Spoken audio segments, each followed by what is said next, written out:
Una de las mayores polémicas en el automovilismo latinoamericano actual es la remodelación del Autódromo Oscar y Juan Gálvez de Buenos Aires, la pista que fue creada en 1952 para que Juan Manuel Fangio corriera frente a su público. Ha recibido la Fórmula 1 en 3 oportunidades distintas, carreras de resistencia del MotoGP. La remodelación propuesta por Helmut Tirke busca recuperar las carreras de motos en el 2027 y en un futuro, posiblemente también a la máxima categoría del automovilismo, aprovechando el impulso de Franco Colapinto. Pero los argentinos, que si algo los caracteriza es ser excesivamente pasionales, han protestado por la destrucción de la variante 12 del circuito ubicado en el extremo sur de la capital federal. Esta variante es el hogar espiritual de una de las categorías más particulares del automovilismo mundial, la más antigua que se mantiene en operación, que va a cumplir 90 años el próximo 2027, hasta donde hace muy poco se podían ver autos inspirados en modelos de la década de 1960 corriendo con todas sus fuerzas. Por supuesto, en esta autohistoria hablamos del turismo carretera argentino.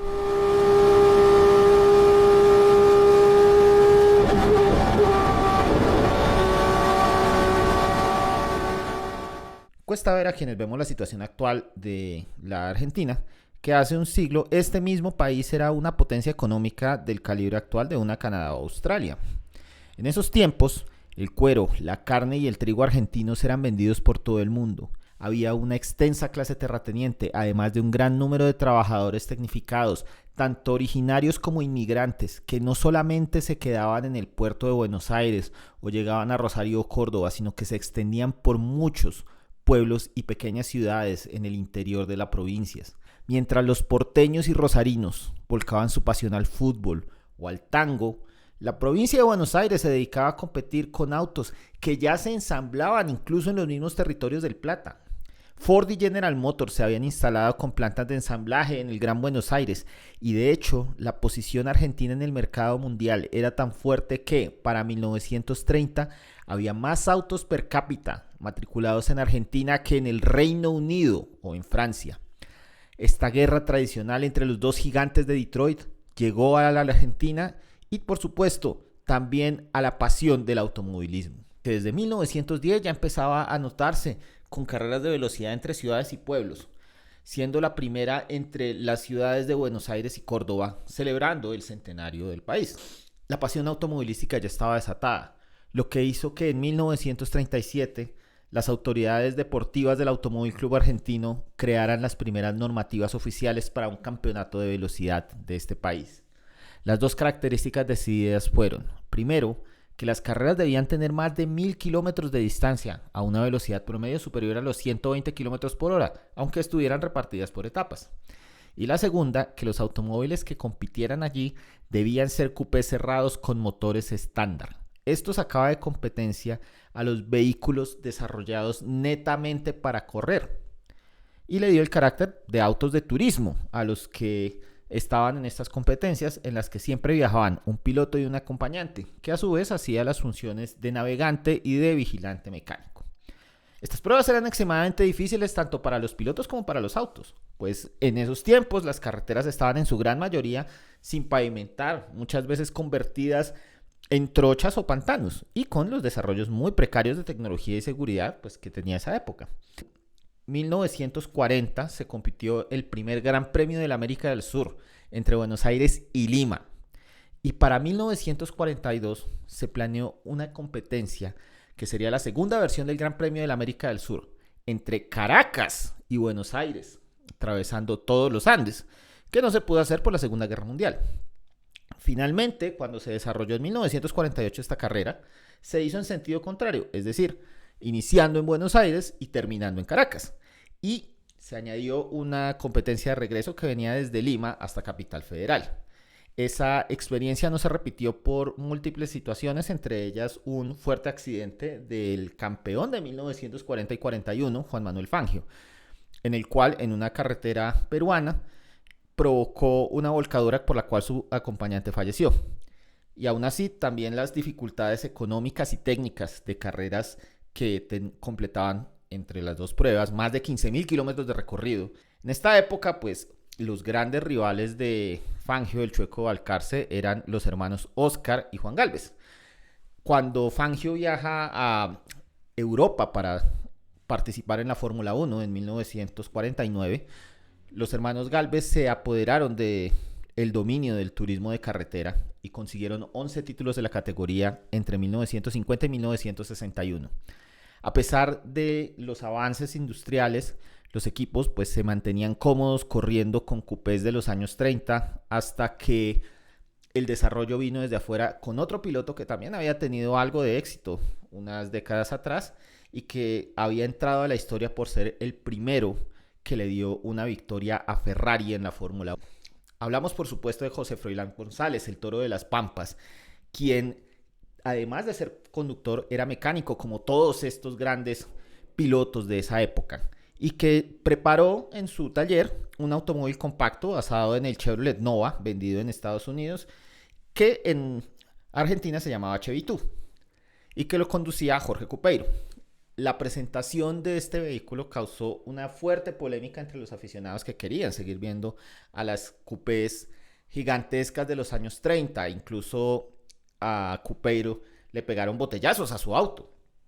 Pero detrás de este Chevitú empezó tal vez el periodo de mayor creatividad del automovilismo latinoamericano y sin duda el de mayor creatividad del automovilismo argentino, gracias a un cambio de reglamento en 1966 que permitió liberar todas estas producciones de piezas.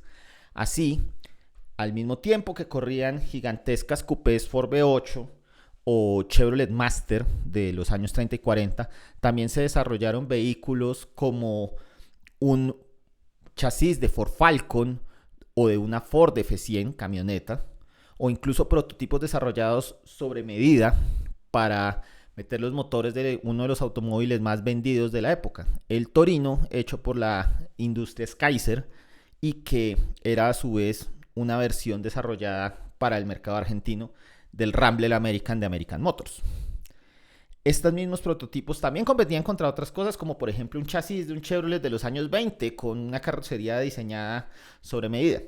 Y así los preparadores como Oreste Berta y Jorge Pedersoli se convertían en personajes tan o más famosos que los pilotos como Eduardo Copello, Juan Manuel Bordeu o Luis Rubén de Palma. Esta época de las liebres Torino, los Trueno Naranja Chevrolet y los Ford Falcon F100 duró desde 1966 hasta 1970, pero en este último año fueron relegados estos prototipos a los circuitos para regresar a la lógica de los turismos compitiendo en carretera.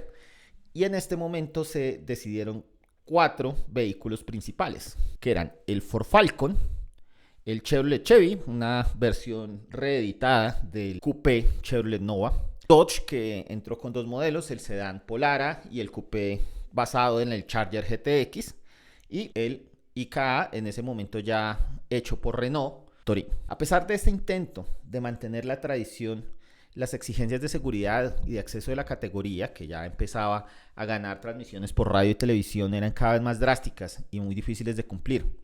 En 1972, Nassif Stefano fue coronado campeón post-mortem, tal como pasó con Jochen Rindt en 1970 en la Fórmula 1, luego de haber fallecido en competencia. Y aunque se trató de hacer reducciones de cilindraje o ponerle bridas a los carburadores o incluso reducir el número de estos implementos a un solo carburador por motor, no fue suficiente para impedir que siguieran ocurriendo este tipo de accidentes. En 1979, también este conflicto llegó al nivel institucional cuando la categoría dejó de ser coordinada por el Automóvil Club Argentino y sus dirigentes pasaron a ser los propios pilotos y dueños de equipo, que muchas veces eran uno y el mismo, a través de lo que hasta ese año era simplemente una organización sindical llamada la Asociación de Conductores de Turismo Carretera. Hoy en día, la ACTC es el órgano rector de gran parte del automovilismo argentino, pero también ha tenido sus problemas. Su primer presidente, Octavio Suárez, murió en competencia en 1985. La muerte de Octavio Suárez destaca el problema de una categoría que en ese entonces corría más que nada en circuitos semipermanentes, que eran pistas trazadas por entre las ciudades y los pueblos de la provincia de Buenos Aires principalmente, pero también de otros sectores, Y aunque la categoría corría también en circuitos permanentes como el Autódromo Oscar y Juan Galvez o el de Rafaela, pues en ambos establecimientos los pilotos no tenían prácticamente nula seguridad. Así que había constantemente accidentes muy graves que terminaban afectando a los aficionados que cada vez se reunían por más cantidad de millares a la vera del camino para ver a sus héroes pasar en carrera. La competencia más trágica en este sentido fue probablemente la Vuelta de Necochea en el sur de la provincia en 1988. En esta carrera, Edgardo Caparrós sufre una falla mecánica en su coupé Dodge, sale despedido de la ruta hacia un espacio donde había una gran cantidad de aficionados y provocó la muerte de 2 espectadores, además de su acompañante, y de graves lesiones al conductor, que se retiró inmediatamente de las pistas. Aún con estas polémicas, solamente hasta la muerte de 2 de los grandes héroes de la década de los 80, como lo fueron Roberto Mouras y Osvaldo Morresi, que ambos murieron en accidentes muy similares en circuitos semipermanentes, Mouras en 1992 y Morresi en el 94, provocaron que el turismo carretera abandonara en 1997 ese romanticismo de la ruta y se refugiara en las pistas y autódromos del país. Ahora bien, en este punto puede decir que incluso a pesar de todas estas tragedias, el turismo carretera ya era la máxima categoría del automovilismo argentino y probablemente después del fútbol era el segundo deporte más popular de la nación. Las carreras, que eran transmitidas por Carburando a través de Canal 13 para Argentina y de Teis Sports para América Latina, hacían que sus pilotos fueran héroes. Nombres como el de Emilio Satriano, Fabián Acuña, Walter Hernández, los hermanos Marcos y Patricio Di Palma, Omar El Gurí Martínez y Cristian Ledesma eran pues de los que más aficionados jugaban, pero los que más descollaban por encima de todos eran 2 pilotos cuya lógica se podría asimilar a la que tenían en esos tiempos, a finales de los 90, Jeff Gordon contra Dale Earnhardt en la NASCAR. Comparar a Gordon con Guillermo Ortelli es bastante importante porque Ortelli fue un joven que debutó en 1994 y aunque sus primeras carreras fueron con Ford, terminó siendo el emblema de Chevrolet y con su Coupe Chevy ganó 7 títulos, similar al famoso DuPont 24 de Gordon. Mientras que por el otro lado estaba un veterano que había ganado ya 3 títulos en los años 70, había tratado de correr en Europa y que regresó en 1995 a la categoría por toda la alto. Hablamos por supuesto del flaco de Ramallo, Juan María Traverso, quien corría con un auto violeta, que un año resultó siendo Ford, al siguiente Chevrolet, e incluso llegó a ser en su momento un Torino, que siempre estaba peleando en la punta y siempre estaba en medio de la polémica. Si andan bien, que ganen bien, pero no me gusta. ¿Te referís por la barrida de pista de Ortelli al principio? De Ortelli y de todos los Chevrolet del equipo oficial. Así, ni reglamentariamente le ganamos ni en la pista, o sea que... Y encima me forrean porque me levantan las últimas vueltas, que se vaya la que lo parió. ¿Quién te levantó, flaco? Ortelli. A pesar de esto, la categoría comenzaba a mostrar esas falencias y esas dificultades por seguir utilizando vehículos ya obsoletos y además por, hay que reconocerlo, el peso detrás de la crisis económica que se desató en el 2001 y que, siendo objetivos, puede que todavía no se haya superado en Argentina. Hubo cambios reglamentarios, primero para tratar de aumentar la seguridad, como retirar a los acompañantes en 2005, y también para mantener la competitividad, como por ejemplo cambiar el motor autorizado de los Dodge, que era un motor 6 cilindros en línea de varillas y árbol de levas en el bloque, cambiarlo por el de un Jeep Cherokee. Al ser el Cherokee un diseño original de la AMC, se dedujo que también podía ser utilizado por otro diseño original de AMC como el Torino, y pues eso permitió que también compitieran con estas marcas pilotos como Norberto Fontana, que había corrido en la Fórmula 1 un par de grandes premios con Sauber, o José María López, quien tuvo también una experiencia muy importante con Citroën en el Campeonato Mundial de Turismo, el WTCC, y con Toyota, donde ganó las 24 horas de Le Mans y también el Campeonato Mundial de Resistencia, la WEC. Finalmente, en 2022 la situación no dio para más, pero gran parte de esto se debió a la entrada de una marca nueva que era Toyota. Cuando la marca japonesa ingresa, lo hace con un Camry, lo cual pone la curiosa situación del vehículo o de uno de los vehículos más vendidos del 2022, compitiendo contra algunos de los vehículos más vendidos de 1967. Así, la ACTC hace una renovación completa del parque automotor, en donde Ford cambia al Falcon por un Mustang, Chevrolet cambia a la Coupe Nova por un Camaro, Dodge al Charger GTX por un Challenger, y el Torino, pues al no existir un modelo equivalente de Renault, se decide crear un diseño sobre medida, el cual pues es estéticamente bastante agradable. Y en este 2026 ingresan a la categoría otras dos marcas nuevas, que son BMW con el M4 y Mercedes-Benz con el AMG CLE 53. Estos modelos, el M4 y el CLE AMG, perfectamente podrían estar corriendo en el DTM si esta categoría alemana no hubiera cambiado sus especificaciones para recibir GT3 en el 2021. Pero en Argentina se mantuvo, pues no solamente con esa intención de mantener esa gran historia, esa gran trayectoria que viene desde los tiempos de Juan Manuel Fangio y los hermanos Gálvez, que ha pasado por nombres como el de Juan Manuel Bordeu, Juan María Traverso, Roberto Mouras, Guillermo Ortelli, Agustín Canapino, etc., sino que incluso se convierte en una pasión tal que hasta los mismos aficionados convertidos en barras similares a las que uno puede ver en un partido de la primera división del fútbol argentino. Es algo que es muy característico del TC. Tal vez no para bien, porque estos mismos aficionados son muchas veces reacios a esa modernización. Recordemos la historia del botellazo que recibió Jorge Cupeiro con el Chevitú. También el rechazo que públicamente han tenido muchos de estos aficionados a medidas como el dejar de correr en la carretera o el cambiar los cupés tradicionales de los años 60 por modelos nuevos.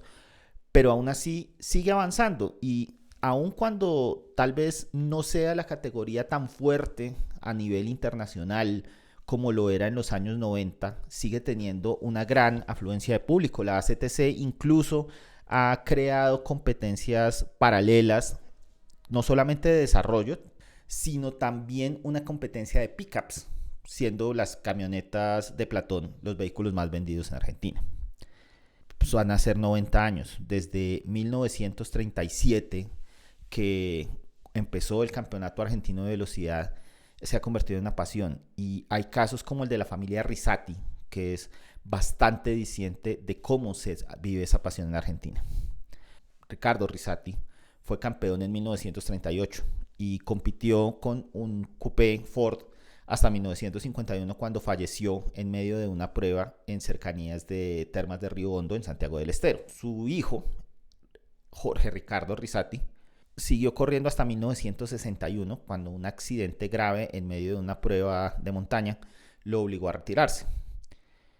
Los dos hijos de Jorge Ricardo, Ricardo II y Gerardo, compitieron también en carreras. Ricardo lo hizo en monoplazas, mientras que Gerardo trató de competir en el TC. Regresando de Buenos Aires a su pueblo, La Bulaye, Córdoba, sufrió un accidente de tránsito y desafortunadamente falleció.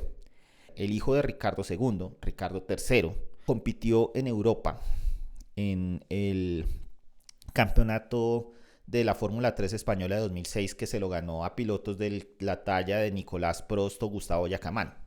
Y aunque llegó a competir en Europa en categorías como el GP2 o la GT1 del campeonato Blancpain, se devolvió a Argentina. Y desde 2023 pues sigue el paso del bisabuelo, tratando de reevaluar ese apellido dentro de este largo legado del TC. Solo que no lo hace esta vez como el nono en un Ford, lo hace con un Camaro. Esta ha sido una historia. Si te gustó el video y llegaste hasta aquí, suscríbete, que es gratis, dale un like, que nunca sobra, les te gustaría ver. Muchas gracias por acompañarnos y hasta una próxima oportunidad.